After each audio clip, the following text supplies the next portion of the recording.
We'd like to welcome everyone to the Our Hearts Are Home webinar, Nourishing the Heart, How Food Can Support Healing After Loss. And it's our privilege to have two very qualified speakers for this topic, Christina LaFleur and Cindy Shufflebarger. Both are registered dietitians as well as bereaved moms. And because they are bereaved moms, when they share tonight, they're sharing from their clinical experience, but also their personal experience. So we are really excited to have you here tonight. Many of the people that are logging in tonight and the many who will see this recording have experienced a loss. And so this information is really timely for the people that are here tonight and also for those that will be listening. Someone's just asking, has the video started? So hopefully the answer is yes. So I'm hoping they can see this. Can somebody else give us a shout out in the chat box and let us know you're able to hear us just fine before we plunge into the whole webinar? I also want to mention that in the chat box, please feel free to put questions. At the end of the presentation, there'll be time for Cindy and Christina to be able to answer those questions. Okay, great. Thank you for letting us know that, Stephanie. So, well, without any other introduction, we're going to go ahead and leave the stage here and let you all get started. So thank you again for being here. Yes, thank you for having us. Yes, and thank you all for coming this evening and joining us for this this topic. And I'm sorry that you've experienced this loss, and but I do know that people who have, it seems like the people who've gone through grief are some of the most, some of the people that I admire the most. So thank you for being here. So we want to start. We know that grief touches every part of us. It touches our body, our mind, and our spirit. And so today, it's not really about just pushing yourself to feel better. It's about trying to understand what's really happening inside your body and learning more gentle and some practical ways to help your nervous system and to help ease this load that you're carrying. And I'm just going to jump in real quick and add to that. We're going to talk a lot about some of the physical and emotional aspects of how grief can impact us. But for those of you that might be newer in this journey, I just want to remind everybody that it impacts us spiritually, as well as it can impact us financially, socially, all sorts of relational ways, as well as cognitively. So, and then all of those things are interconnected with how we relate to food. So you're going to hear a lot of overlap, and hopefully just be encouraged, and we're taking a gentle approach to healthy eating tonight. So yeah, like she's saying, it does impact your whole body. It impacts your brain, and it's just, grief is something incredibly hard that you have to deal with. And it's not just, like she said, reacting emotionally. It's also a very physical thing that your body is going through and what you've lived through. And so when something overwhelming like this happens to you, it really does change how your body works. And it isn't like personal failure. It's nothing like that. It's just, it's your body. Your body is trying to protect you. And that's called physiology. And so we're going to jump more into that. Anything else? Yeah, that's great. All right. So I want to just kind of use a simple story to kind of get us started here. All right. It's something we've all kind of experienced. So imagine that you're sitting in your home on that calm morning, and then everything's feeling very familiar and steady and great. And then without warning, the storm hits, the windows rattle, the lights shift, the wiring in the house gets all twisted, the plumbing gets blocked, the heating and the cooling systems they're working to try to keep everything at a great temperature. but the house still stands, and your body is like that house. Even in the chaos of grief, your body is just trying to keep you alive, keep you breathing, keep you moving forward. Even on some days when, you know, it just feels impossible to take that next step forward. And that house is so different after the storm, and so is your body. And physiology explains why things feel so different in your body after the trauma and the grief.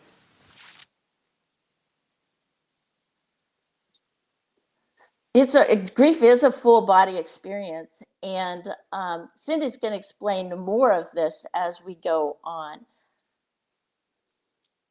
Right, but just remember that we're going to be talking a little bit about how sleep shifts can impact our eating, as well as the stress hormones that are at play, and then how our eating patterns change. And then just, again, as Christina mentioned, our entire nervous system is being overwhelmed and is trying to keep us in survival mode. So given all of that, emotional eating is a very, very natural response, right? We're trying to comfort ourselves. Food can be soothing. There are times, I know I've done this, food can be a distraction from the pain, right? And there's some science that's happening behind this that we'll get into a little bit, but just know that emotional eating is a very natural response. So we want to not beat ourselves up about it. But we want to learn to really kind of pay attention and notice what's happening in our bodies. So then why is it so common? We talked about this fight or flight mode that we go into, right? So grief is going to activate a stress response, and we're going to see increases in cortisol levels, which is that stress hormone. And that really kind of, I don't want to say it wreaks havoc on our bodies, but in a sense it does. It shifts so many things. And so that can lead to this emotional response. And we know that comfort foods, think of some of your favorite comfort foods, right? For me, I will disclose that's French fries or loaded potatoes or something like that, right? Those carbohydrate rich foods, or you might call them starchy foods, they actually do temporarily calm the nervous system. They give us a little hit of a neurotransmitter that makes us feel calm, but that is very short lived. And so then over time, while that could be a short-term coping mechanism, over time, it does more damage and can be more detrimental to our long-term healing process than in the moment. We also know that grief is going to disrupt appetite and hunger signals. Some of you may be sitting here saying, you know what, I haven't experienced emotional eating. I don't want to eat anything. And that can also be the case. Sometimes you'll see people who will lose weight. And other people, I gained 20 pounds after my daughter died. And because I was using food to soothe, I was taking care of other children. I was just trying to survive. And so I gained weight during that time while my body was trying to adjust, and I was trying to fuel for comfort more than anything else. But we have hormones in our body that actually get disrupted. That's the physiology behind it. There's really something going on. It's not just that we lack self-control. It's not at all about that. So eating can become a coping mechanism for overwhelm. Again, we get that little hit of calming. And so that might be something that we can use when we're feeling overwhelmed to help calm us. Grief, you know, brain fatigue, you hear that all the time. Likely you've experienced it. And that then leads to less energy for impulse control, as well as for planning. So I think there's a statistic out that we make 35,000 decisions on any given day, which is a lot, right? And so on a good day, I can't keep up with that, right? You throw in grief and executive functioning slows, decision fatigue kicks in, and it's hard to make healthy food choices at times. Meal planning becomes more challenging.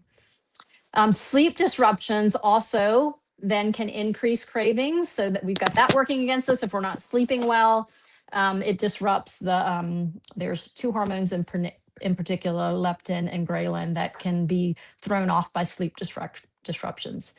And then loneliness and isolation can amplify emotional eating, and loss of routine makes eating less structured. So maybe that makes you feel a little bit better if you're struggling with emotional eating. But obviously our goal is to reduce some of that, because as Christina's going to talk about in a minute, there are lots of nutrients that our body really is craving and needing to be healthy and to help give us the energy that we need during this season. So how do we reduce the emotional eating? It starts with compassion, right? Recognizing what is our body really asking for.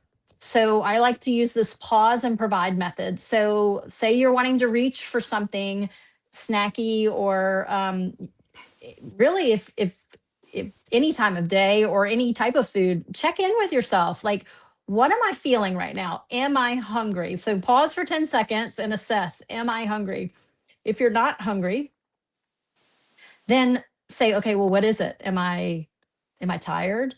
Is this just for comfort? Am I lonely? What's happening?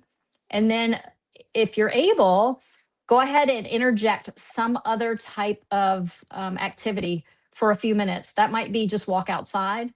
It might be pause and pray. It might be call a friend, journal something, drink a glass of water, have a change in temperature. So like you can go stick your head in the freezer, like something about, you just want to break that moment.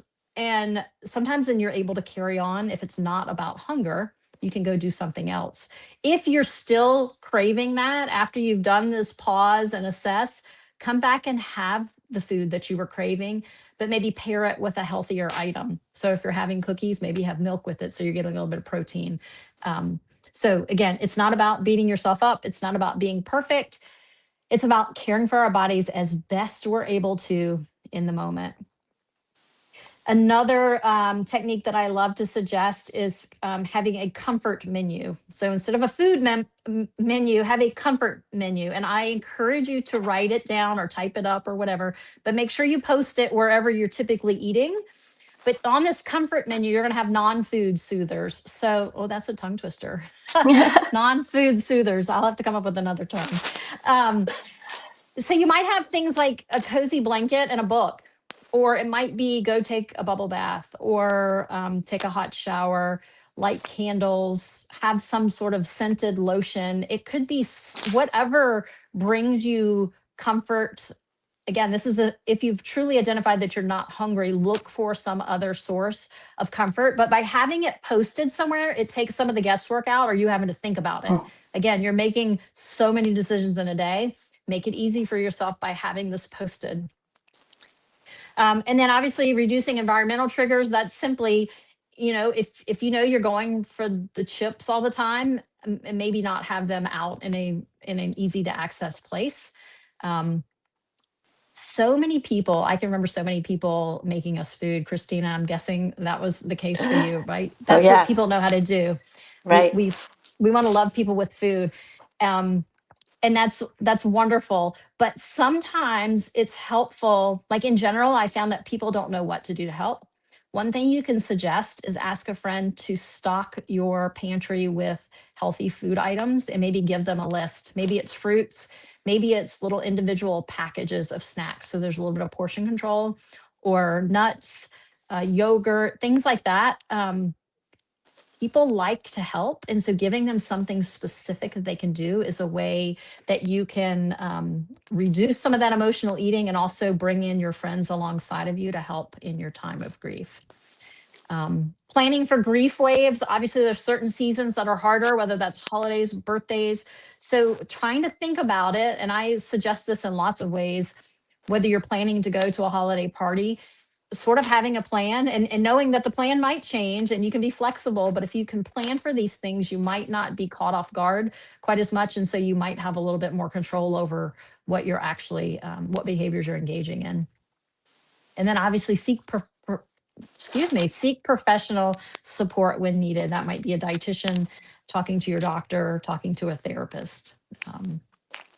Again, emotional eating is not about discipline. You're not doing anything wrong. It is our body's natural response to grief. And so it's about pausing, caring for our hurting bodies and our hearts, and really just kind of paying attention and taking note of what our bodies most need. Yeah, I'd like to follow up on that. That's for sure. We just go into this survival mode when we've have to go through grief. We've just lost, a loved one, a child, and we are definitely in survival mode. And your brain is really staying in alert, and your heart is working hard, and your body's trying to repair from all of that. And all of that is it just takes fuel. It takes nutrients. And so you do feel exhausted because your body is just using up all the nutrients that you have. And stress stress does that to us. It uses those nutrients the same way like your phone battery might just use up all kinds of your battery pack if you have all kinds of different apps running at the same time. And so we need to also, we're not just thinking about specific foods, but we got to think about nutrients, because it's nutrients that are really providing a lot of the fuel that your body needs, and it's nourishing your body through the grief. So, when the nutrients do drop because we've used them so up, we've used them so up, we have those things that that low mood, that sleep, that can get us into trouble with emotional eating and the fatigue and those cravings that Cindy was talking about, and all the brain fog. And a lot of that, it's not because you didn't it's not because you're failing yourself. It's just because that your body absolutely used up everything that it needed to keep you survival.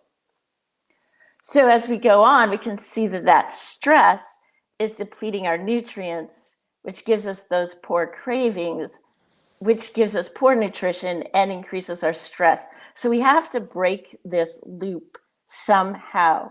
And so the good news is that you can actually change that loop by beginning to just do some of those small changes, some of those great ideas that Cindy had, like having a drink of water when you need it, having a simple snack when you need it. Those things can start to begin to lower our stress, which can start to begin to break that loop. So reducing stress and increasing our nutrients can help us break that loop a little bit more. And so it's those small changes that really help us begin to make improvements in our overall body. And they will help us move out of that just survival mode into being able to take care of ourselves. So there's, like Cindy had these great ideas, pause and really evaluate, what are you feeling? And I think that pause is really important. And think about the emotions that we're feeling, because that does give us direction of what's really going on with our physical body.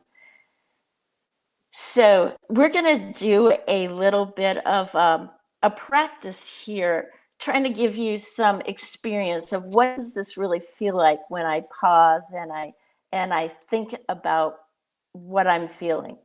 So there's a tool, it can be called Grind It In, but we're really actually validating that feeling. We're not trying to fix it. We're not trying to change it. And we're not just telling ourselves, oh, we can be happy, happy, happy.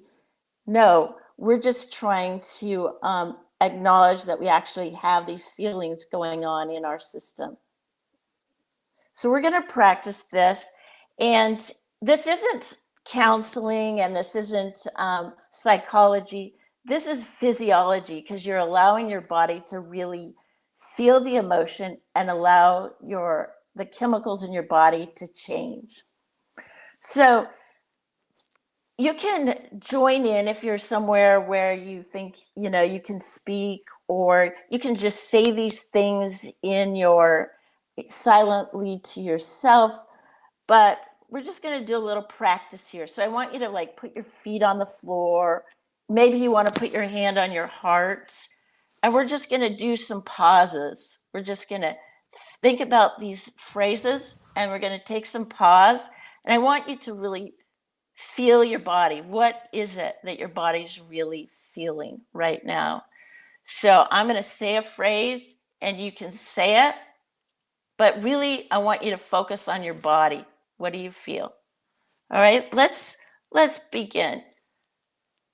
This hurts.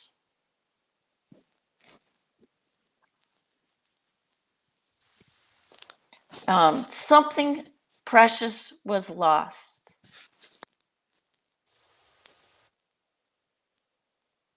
My heart is broken.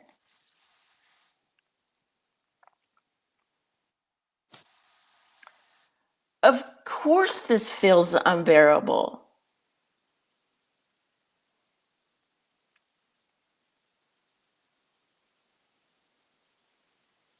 This matters because love was real.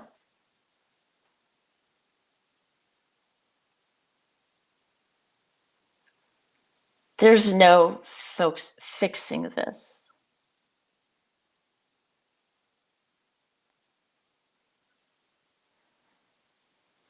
So I just want you to notice if you felt any different when you allowed your body to say those phrases and take a pause.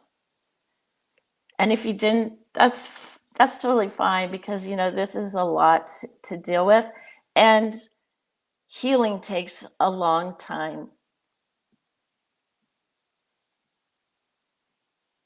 So as we go forward, we're going to look at some of those nutrients that we need to help begin to heal our physiology. And so just as you look at these lists, maybe jot down a food that you really like, or a food that you think that you could like to add to your meal or have a snack with, or something that you would really like to focus on. All right. So the first nutrient that we're talking about is magnesium, and it's a very calming mineral. It helps relax your muscles. It can help you release that tension that you're feeling, reduce your anxiety, and help you sleep better. Oh, wait, Christina, I'm going to ask you a question, actually. Absolutely. We're gonna have a little dietitian banter here.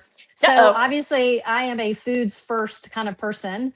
But say someone's struggling to eat lots of foods with magnesium, would you recommend a supplement, a multivitamin of some sort? I would, it depending on the person, because sometimes we just can't eat enough to get what we need. And sometimes a supplement can get you over that, the edge, just to get you to a place where you can help yourself and you can get your nutrients up. So it's definitely a way to increase, especially magnesium, because everybody is almost deficient in magnesium. So, Thank but you.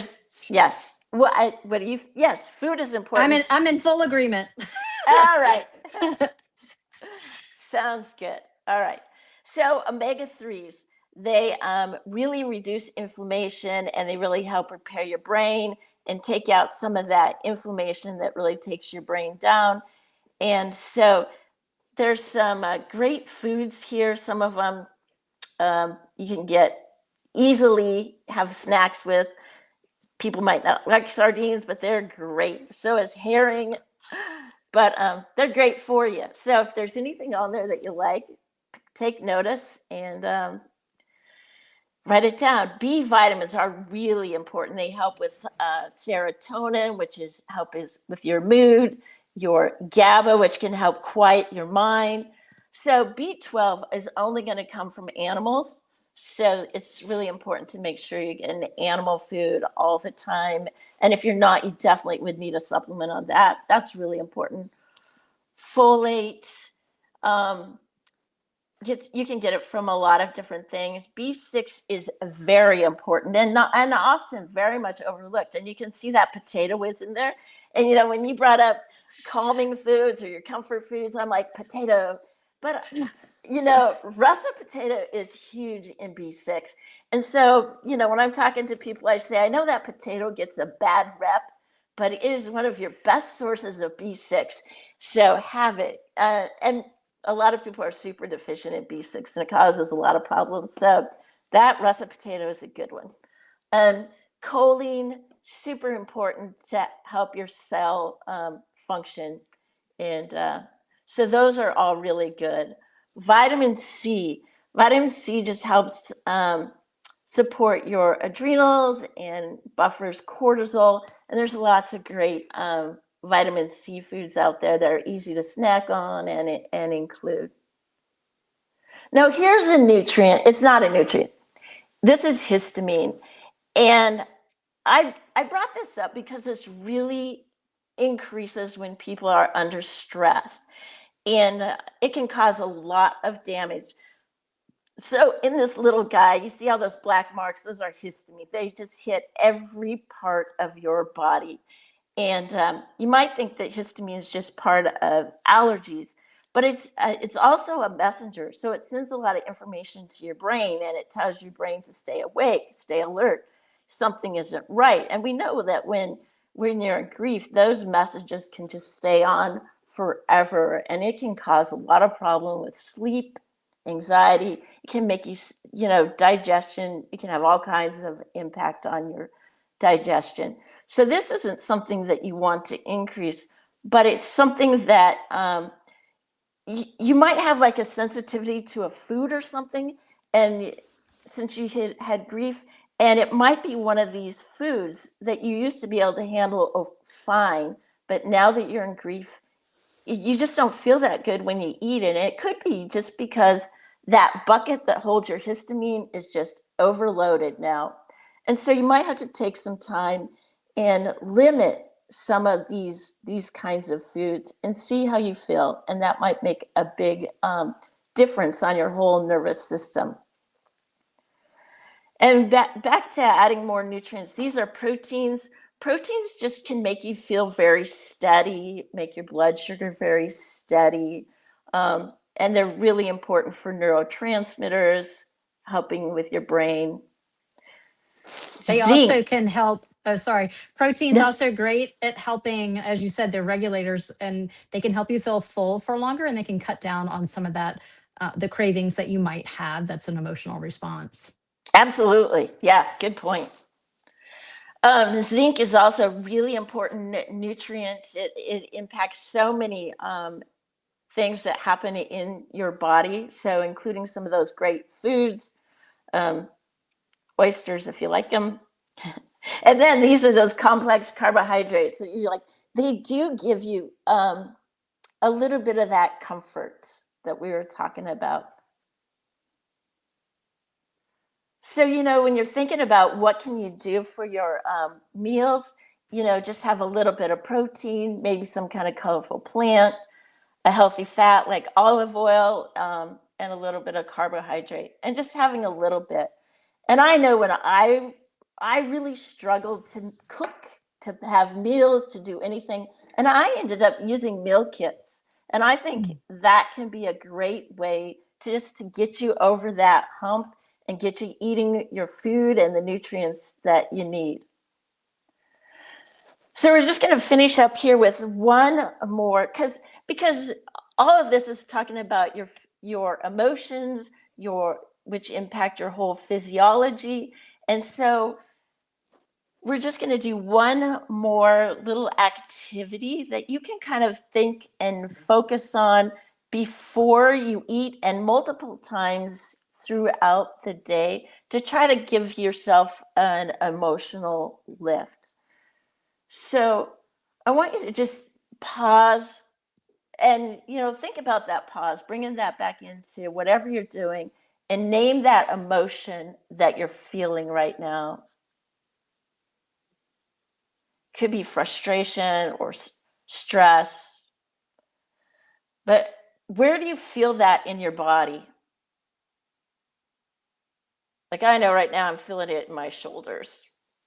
And just breathe. And then recall a moment of support, connection, calm, and really think about that time. And think about what you smell and what you felt and where you were and anything visual, and really try to relive that.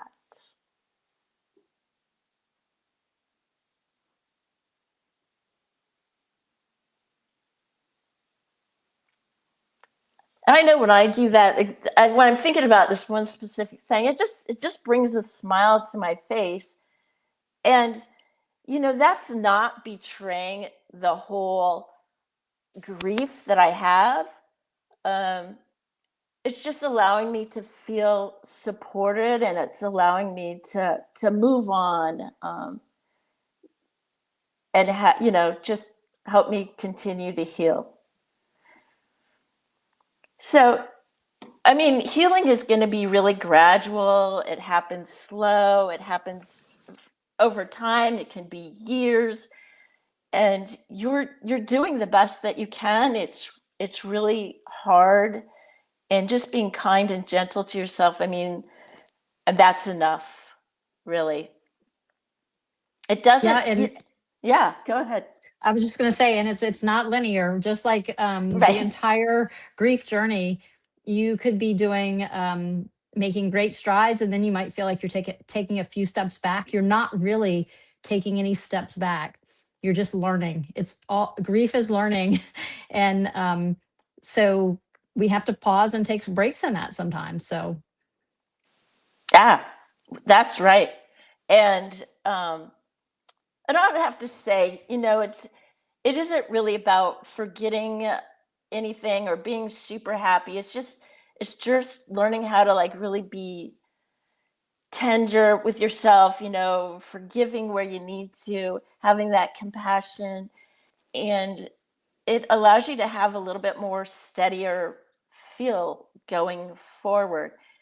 And I'd also say, you know, we're talking about nourishing the heart. It's nourishing your emotional self, but it's also giving yourself nutrients that you need. So it's both. It's emotional and it's also food. yeah. So what questions? I don't have access to the chat box, so I'm not sure. Oh, let's Do see. you? Oh, I do. Did you hit comments? Oh, well, there we go. So sorry. That's all right. Yeah, we're new to this too. All right. So any questions you want to pop in there for us that might be related to what we've shared, or if there's additional questions about emotional eating or nutrients that are needed, feel free to put those in the chat box. You want to go back through the food list? Sure. You can do that. Oh, that list of foods are high histamine. Those are foods that you probably want to avoid. Yes. Should have made that more clear. Right.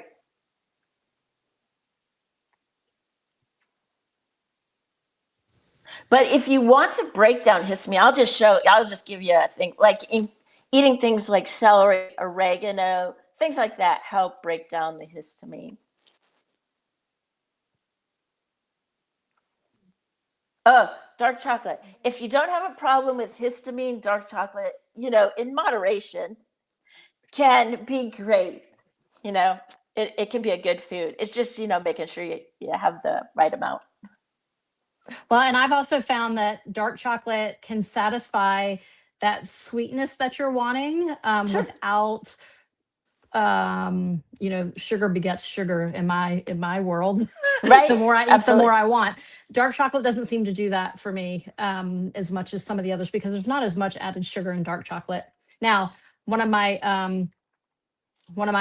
adult children like to say that they call it dirt chocolate. They're not a fan, but I can do 78%, and I feel good about that. But it helps reduce some of those sugar cravings that I'm having. It'll satisfy that. That's a great point. Like I would allow myself one little square of a chocolate bar, and so that chocolate bar could get me through, a week or so. But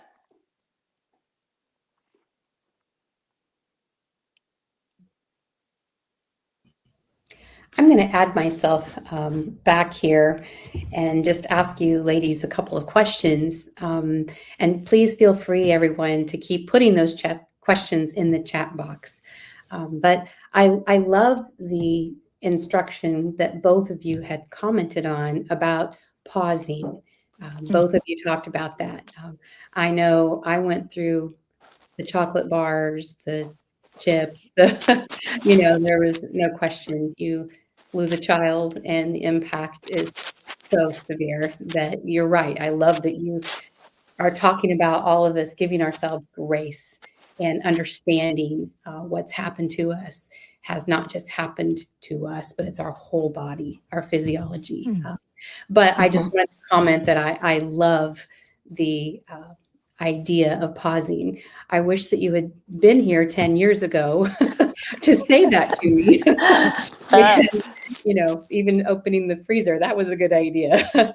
Changing the temperature, put my head in the freezer for a moment, just to be able to make it more manageable. So I appreciate that.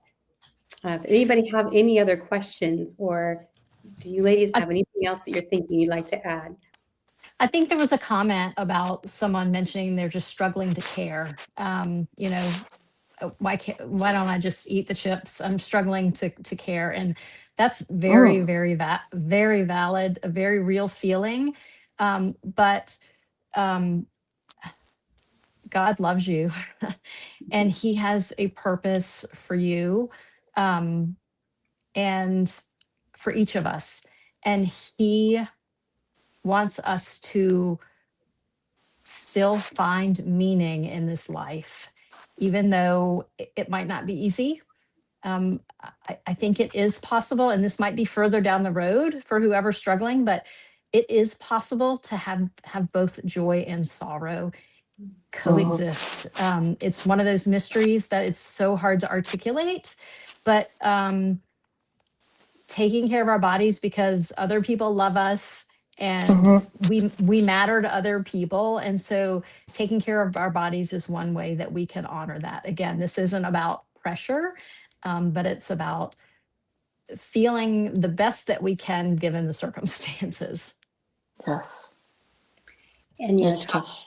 And talking about just making little changes goes along with what you just said, because as Stephanie has mentioned here, I mean, if you're a bereaved parent watching this, all of us wonder what's the point? Why do we care? Those first couple years are so difficult, and beyond for a lot of people as well. So I love the wisdom of saying maybe just make one little change, or maybe go back through the slides and, as Christina said, write something down from each list so you know that you're getting nutrients that you need. Even in addition to those chips you're going to eat, that you've got healthy food you're putting in as well. So giving us all, I really appreciate you both giving us permission to take those little baby steps. It's not like all of a sudden tomorrow we're going to all wake up and do it right. You're right. I still don't do it right. Yeah. You're never going to do it totally right, Yeah. But it's definitely hard. I mean, I know it took, I'm a dietitian, and it took years. I mean, it took years to actually just get to the point where I am now. I'm 8.5 years out, and I've learned a lot over those 8.5 years. But I would say the first 5 years were really, it's really hard to have to even think about food, sometimes. But if you don't, it's really hard to pull your body back into where it needs to be. Mhm.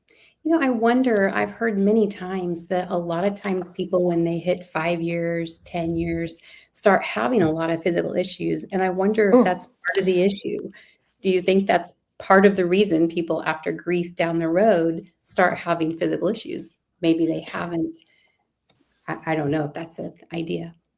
Well, as your body gets depleted of nutrients, it's like your car. If you don't take it in and get it serviced all the time, pretty soon you can ignore it for 10 years, but your car is not gonna Mm. do you much good if you don't take care of it. It's the same thing with your body.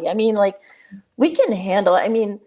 The body is an amazing design, but after a while, it's going to pull the nutrients from your bones. It's going to pull it from wherever it can. But after a while, there's not a whole lot that it can do to try to help you survive. So Mhm. it's not surprising, Mhm. but little changes can make a big difference. It sounds like it. Uh, Mhm. Something easy to remember is eating the rainbow. So, Absolutely. and just a simple reminder that choosing colorful foods, and I'm Mm. not referring to Cheetos, but naturally Or colorful Skittles. foods. Yes. Occasionally that's good. But if you just need one thing to take away and remember, like eating a colorful array of foods, it's gonna nourish your body better. Mhm. Um, so Absolutely. Well, this has been really helpful. Does anyone else have another question? Want to make sure we stay long enough to answer the questions that you have. Some great comments and many bereaved parents here tonight. So we all can definitely relate to the difficulty that we're talking about. So Yeah. I just, more than anything, just love your encouragement from both of you ladies that little tiny baby steps, just adding something healthy can make a huge difference in the nutrition inside of us. So Absolutely. I would like to add, Christina and I are registered dietitians, but we're not physicians. So we are making recommendations based on our professional experience and training. But we would encourage you to reach out to medical staff. If you truly are struggling, there can be instances where medications might be able to help you, whether that's depression, whether that's sleeping. Partner with your healthcare providers. Hopefully there's a dietitian on your team, but also seeking your doctor for care. There is no shame in asking for help. Mhm. Please, by all means, seek help. I personally went to a grief therapist, and it changed the whole trajectory of my journey. And so I just, again, don't be afraid to ask for help. It is not a sign of weakness. Your body is going through a tremendous challenge, Mhm. and it's okay to get help. Absolutely. Yes. well, thank you both so much. Really appreciate Yeah. your time and sharing your experience that you've dealt with clinically, but also your experience in losing Ashlynn and Ethan. And that resonates with those of us here tonight that have also lost children. So thank you so much for sharing. Yeah. You're welcome. Thanks for having Thank us. you. I want to put up, as we're done here, I want to add one slide up here to chat about for a moment. This April, the Our Hearts Are Home Spring Conference is coming up, and there's a QR code that will still be on the recording here, or you can head to the website. And then in just a few weeks, we have a winter retreat. And I hope everyone here tonight can come to this day of just major encouragement. It'll be very enjoyable, all bereaved parents who are speaking. So we hope you'll join us for that as well. So thanks for being here tonight, everyone.